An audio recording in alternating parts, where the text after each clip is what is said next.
کہانی شروع ہونے سے پہلے میرے YouTube چینل اردو چلترنگ کو سبسکرائب کر کے بیل نوٹیفیکیشن کو آن کر دیں تاکہ آپ کو تمام چینل اپڈیٹس ملتی رہیں۔ پلیز ویڈیوز کو لائک بھی کیا کریں، میری ویڈیوز کو زیادہ سے زیادہ شیئر بھی کریں۔ اس بے حس معاشرے کا المیہ یہی ہے کہ یہاں ہر چیز فقط دھوکہ ہے۔ کیسے؟ آئیے وہ اس کہانی میں جانتے ہیں۔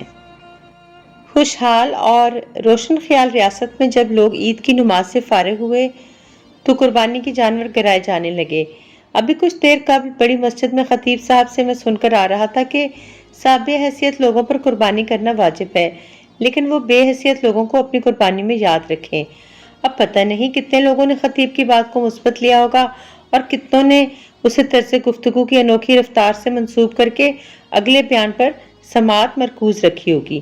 شاید کچھ لوگوں نے تو غور بھی نہیں کیا ہوگا، کیونکہ عید الاضحیٰ کا دکانہ بڑھنے کے لیے عیدگاہ میں مسلمانوں کی تعداد بے شمار تھی، لیکن اسلامی طرز ذبائش کم نظر آ رہی تھی۔ مجمع میں سے اکثر صاحب حیثیت لوگ تھے، وہ جس طرح چاہے عید منا سکتے تھے۔ ان کا حلیہ یکسر فرنگی تھا۔ وہ رنگ دار انگریز بن کر محمود و ایاز کی صف میں آ کھڑے ہوئے تھے۔ خطبے کے بعد میں مسلمانوں کی اس قدر پسماندہ اور درماندہ حالت پر کڑتا واپس آیا تھا۔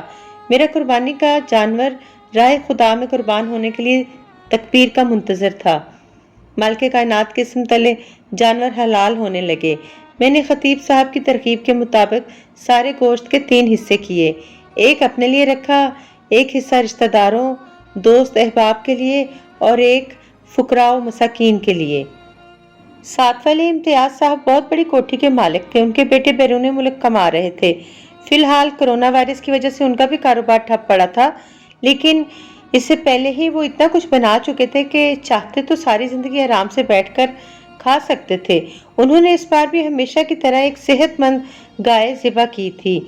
ذوالحج کی پہلی تاریخ سے ہی یہ بات پوری کالونی میں مشہور ہو چکی تھی کہ امتیاز صاحب 6 لاکھ کی گائے قربانی کے لیے لائے ہیں۔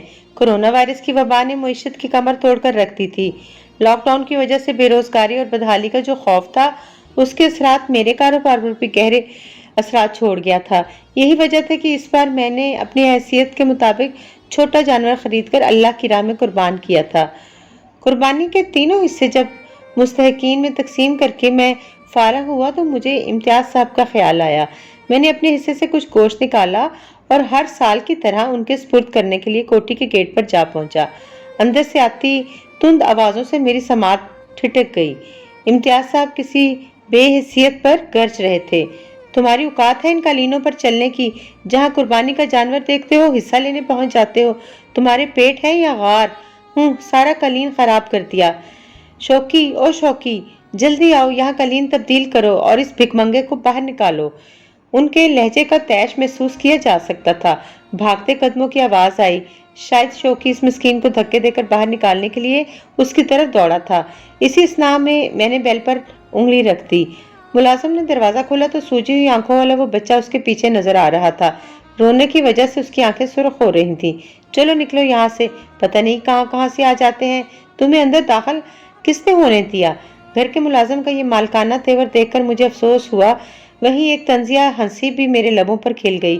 موقع کی مناسبت سے ہر آدمی اپنے سے حیثیت میں چھوٹے ہر انسان کا مالک ہے۔ جی فرمائیے۔ اس نے مجھ سے میری آمد کا مقصد پوچھا۔ یہ گوشت دینا تھا، ساتھ والے گھر سے آیا ہوں۔ میں نے گوشت کا برتن اس کی طرف بڑھایا۔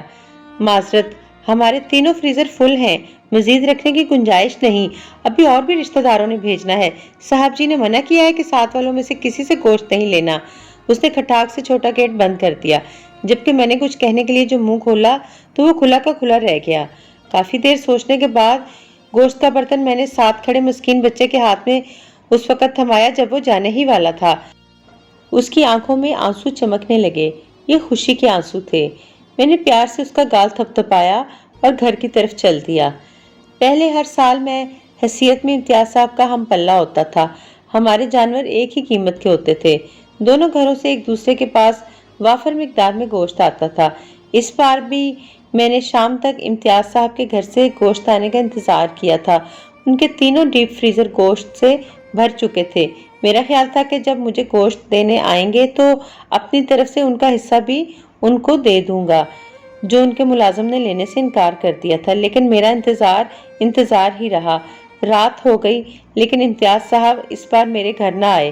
ظاہر ہے انہوں نے 6 لاکھ کا جانور قربان کیا تھا، اپنی حیثیت تو قربان نہیں کی تھی۔